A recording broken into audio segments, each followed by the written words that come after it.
मध्य प्रदेश में पड़ रही महिलाओं पर अत्याचार के नए नए कारनामे प्रकाश में आ रहे हैं।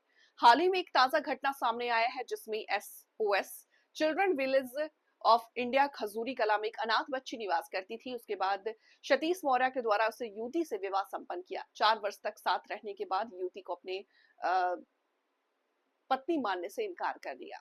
सतीश मौर्य के द्वारा उसका गर्भपात करवाया गया। उसके बाद उसे अपने घर में नहीं रख रहा, उसे अपनी पत्नी मानने को तैयार नहीं है। युवती द्वारा अवधपुरी थाना क्षेत्र में शिकायत की, लेकिन पुलिस के द्वारा शिकायत नहीं दर्ज की गई, ना ही कोई मदद की गई। युवती इंसाफ के लिए भटक रही है तथा देर रात तक सतीश मौर्य के निवास स्थान के सामने बैठी रहती है, लेकिन उसके परिजनों के द्वारा उसको अपनी बहू और युवक द्वारा पत्नी कहने से इनकार किया जा रहा। राजधानी में इस प्रकार की महिलाओं के साथ घटित हो रही घटना बाहुबल नेतागिरी के दम पर फरियाद तक नहीं सुनी जा रही है। शिकायत कई बार कर चुकी है, लेकिन इसकी समस्या का निराकरण अभी तक नहीं हो पा रहा है। क्या हुआ आपके साथ? क्या किससे विवाह हुआ था? क्यों नहीं रख रहे हैं आपके पति? मेरे साथ सतीश मौर्य ने पहले मेरी मदद करने के बहाने पहले मेरे साथ जुड़े। मेरे साथ एक घटना हुई थी, उस घटना में मेरे साथ मदद किया। मदद करने के बाद 2 साल तक मेरे पीछे पड़े रहे शादी के लिए। मेरे से फिर शादी किया, शादी करके मेरे बच्चों को अबॉर्ट कराया और फिर शादी करने के बाद उन्होंने घर वालों को नहीं बताया और इस बात को लेकर मेरा विवाद हुआ। जब विवाद हुआ तो उनके घर वालों से मैंने बातचीत किया तो उनके घर वालों ने मेरे पे ही झूठा इल्ज़ाम लगाने लगे, मेरे को बच्चेलन साबित करने लगे और मुझे ही थाने में ले जाकर फंसाने का प्रयास करने लगे। तो उनके घर पे बुलाया गया तो थाने में पुलिस आई, मुझे लेकर गई, मेरा बयान हुआ।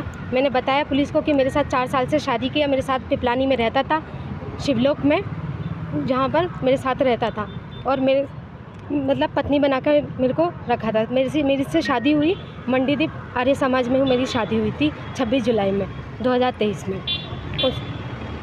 अभी क्या दिक्कत आ रही है? उसके बाद ये दिक्कत आ रही है कि वो मुझे अपना नहीं रहा है, मेरी शादी से डिनाई कर दिया है, मेरे बच्चे को भी मार दिया है, ना उनके घर वाले अपना रहे, झूठे मुकदमे में मुझे फंसा रहे हैं, कांग्रेस के नेता को बुला के दादागिरी करते हैं, मुझे कहीं से भी कोई सपोर्ट नहीं दिया जा रहा है।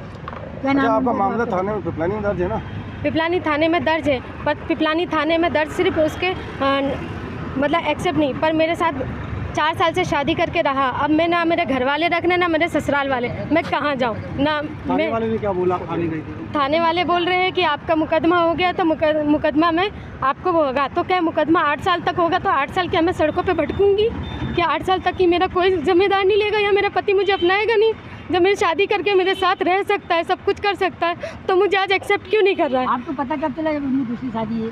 मेरे को जब पता चला, जब मेरे घर में इस बात को लेकर विवाद हुआ। जब विवाद हुआ तो पता ये चला कि ये शादीशुदा है। जब मुझे पता चला मैंने सुसाइड कर लिया, पर सुसाइड से मेरे घर वालों ने मुझे बचा लिया। जब बचाने के बाद फिर मेरे पास मेरा पति वापस आया, बोलने लगा मैं तलाक दे दूँगा, तो मैं एक्सेप्ट कर लूँगा, तुम स्टेटमेंट मत दो। तो मैंने मिसरोद थाने में अपना स्टेटमेंट नहीं दिया सुसाइड का। मैं चाहती हूँ कि मेरा पति मुझे अपनाए, उसके घर वाले अपनाए। उसके घर वाले भी मेरे साथ अभद्रता करते हैं, मेरा बदनामी करते हैं, मेरे को कॉल गर्ल का उससे बदनामी करते हैं। आप कहाँ के रहने? लेके कहाँ पे आपके से मिले हैं? मैं सब जगह गई हूँ, डीजीपी कार्यालय गई हूँ, कोर्ट गई हूँ, वहाँ भी मैंने दिखाया। कोर्ट जाती हूँ तो इसका भाई महेश मौर्य मेरे खिलाफ मतलब वकीलों को इकट्ठा करता है, मेरे केस ना लड़ने के लिए मुझे धमकाता है, बोलता है कि अब कोर्ट में वकील का मामला है, वकील के परिवार का मामला है, वो नहीं चलेगा। आपने सीएम हेल्पलाइन भी की? मैंने सीएम हेल्पलाइन में भी किया है, हाई कोर्ट में भी महेश मौर्य के खिलाफ, उसके दादागिरी के खिलाफ शिकायत की है। अच्छा ये बताइए आप कहाँ के रहने वाली? पिपलानी की हूँ। मेरे पिताजी नहीं है, माताजी है जो अभी कैंसर से पीड़ित है, और मैं एसएस बालग्राम से मैंने अपनी पढ़ाई लिखाई पूरी की है, और मैं रहने वाली बागसमुनिया जाटखड़ी से हूँ। कैसे मुलाकात हुई आपकी उनसे? मेरी मुलाकात, मेरे साथ एक घटना हुई थी 2015 में। उस घटना में इन्होंने मेरी जान बचाई थी, क्योंकि मेरे साथ बहुत बड़ी घटना हुई थी।